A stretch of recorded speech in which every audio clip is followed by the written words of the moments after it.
मोर ना हूँ वेणुधर जगत आ मुझे नूआपड़ा जिला साहाय्य सेनार जिला सभापति अटे। आज गोटे दुखर घटना ग्रीष्म ऋतुर प्रथम पाली रे पाड़दरा पीवा लगी टिके भी पानी नहीं। हजार हजार टंका खर्च कर गवर्नमेंट।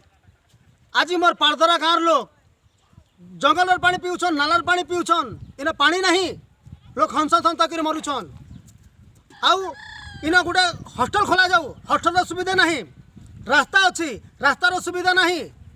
माने इने एते बाट मरणा होचे गवर्नमेंट रो जेन प्रोजेक्ट माने जेन योजना माने धिक गवर्नमेंट के लाज लगबार कथा ई जिनिस उपरे।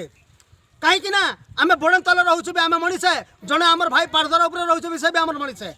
सी भी हक जिते पाइबार कथा पाऊ, आम भी जो हक पाइबार कथा पाऊ। किंतु आम वर्ष वर्ष धरी ई पाड़दरा रे कौन सी जगह नाला नहीं। लोग हंतसंत होचन, कौन पीवा बुंदे पानी नहीं।